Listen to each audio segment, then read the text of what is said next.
Hello everyone and welcome to this scenic journey along the River Thames. Today I'm taking you on a short boat trip from the iconic Tower Bridge to the London Eye.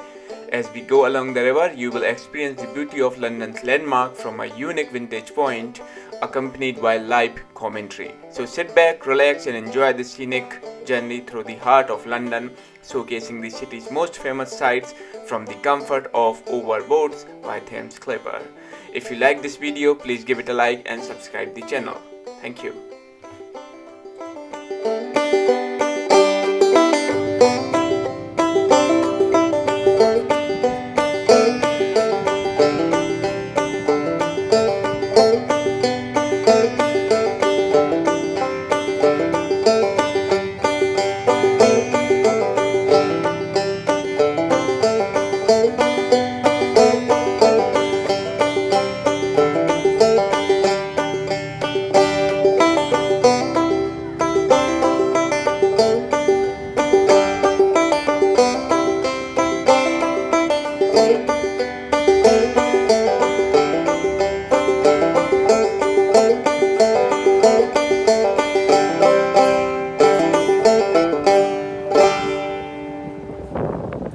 Now the original Globe Theatre, it stood to the left there, where the Financial Times building, the FT building, now stands, the site of the original Globe Theatre.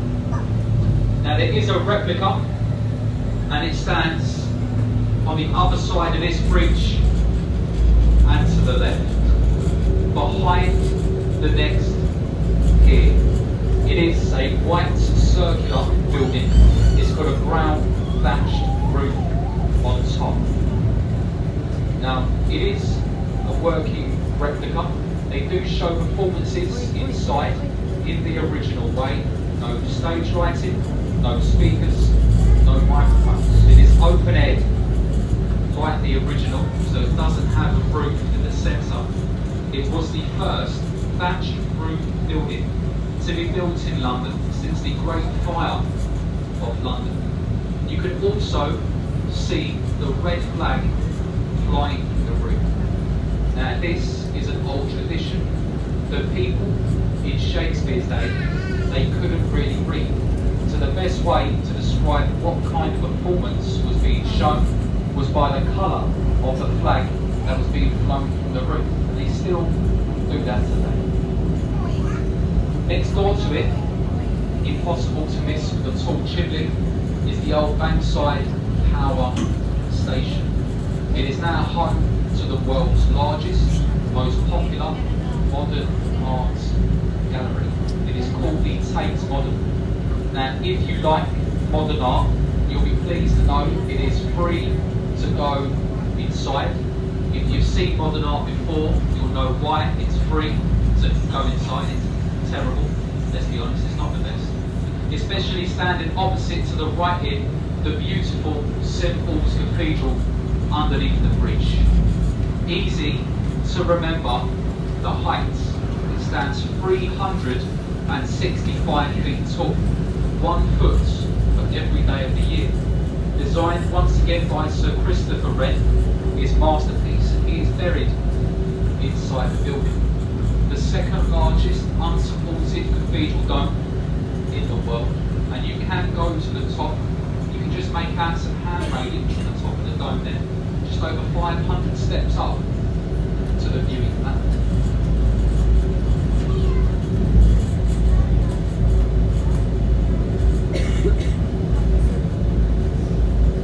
Now the next bridge is Blackfriars. Now there's 2 of them, and the first one you can see the railway bridge, Blackfriars Railway Bridge. Now it was rebuilt, widened and strengthened for the 2012 London Games. And they've done something quite clever. Usually the trains just pass over the bridge, but on this bridge the station is on top of it. The station is over the water. It is the largest station crossing an open body of water anywhere in the world. The slanted roofs are in fact solar panels. They power almost 4% of the station. Now what they've cleverly done when they've widened it is they actually used one of the supports for London's first railway bridge. As we come through here, if you look left and right, you'll see these red columns. And if you look carefully, there used to be 3 of them, and they actually used one of them to widen the bridge. So these red columns, what remains of London's very first railway bridge. It was Brunel's Bridge. It used to hold the London to Dover steam railway line. And if you look down the water, as we go through, you'll notice how fast the tide is leaving London. Now, at its fastest point, on an ebb tide, it can move upwards or anywhere near 7 miles an hour, heading out to sea. And that's what it's doing at the moment. It's ebbing. The tide goes out for 7 hours, it's heading out to the North Sea, about 45 miles behind us. And to the right here, it doesn't look that glamorous, but it is quite interesting. Now the building site, what they're doing is arguably one of London's biggest engineering projects. It's called the Tideway Tunnel, London's new super sewer tunnel. Now you can see the brown metal wall here, that's called a cofferdam. They hammer these sheets of metal into the mud, make it watertight, they pump out the water on the other side. They tunnel down up to 55 metres, and as we speak, they're tunnelling underneath the boats, underneath the river, connecting up these sites. You'll see one more of these before we reach Westminster. Now the River Thames, what you see today, it actually used to be a lot wider. It used to reach the buildings there on the right hand side. It was made narrower when they installed the Victorian sewage tunnels. The main pipes run underneath the embankment there to the right, the North Shore. Now what this done, it ruined a couple of things really. An old tradition. Now when the Thames was wider, the tides, they flowed a lot slower. So in the winter, it would freeze over solid. But the Thames Ice Festival, there was market stalls on the ice. The watermen, the older version of us, would have skis to their wooden boats and give guided tours. But King Henry VIII, he once travelled from Westminster, being pulled along on a sleigh all the way down to his palace in Bridge. And the Thames never freeze over again, it moves fast. What it also done, it increased the chance of flooding. If you look a bit behind us to the right here, you'll notice 3 metal lions' heads on the wall. They run all the way along the embankment here. And these were a Victorian tide warning. Before the technology like we had today, if the water reached up to the lions, the police would know it was years. They fell down, torn down, burned down. The one before this, it was sinking into the mud. It was taken down in 1967, sent over to the USA, rebuilt across Lake Havasu in the state of Arizona, where it still stands as the old London Bridge. For the kids to the left, in between the buildings, a pirate ship. Now it is the replica of Sir Francis Drake's boat, the Golden Hind. Now it's a replica, but it's been around the world twice, once more than the original vessel, taking the same route, actually carrying the same number of crew, 82 crew members on board. Next door to it, you can see the sign at the top that reads Pickford's Walk. Now if you notice, not so much up this part of the river, but downriver, a lot of the buildings have the word walk written on the side of it.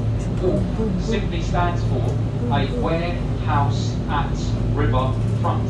That's why you don't see it on the high street, only on the edge of water, the word walk. Now the next bridge, Cannon Street Railway Bridge, one of London's oldest pubs.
hope you enjoyed this video. For more interesting videos, please subscribe the channel. See you soon in next video. Bye for now. Take care.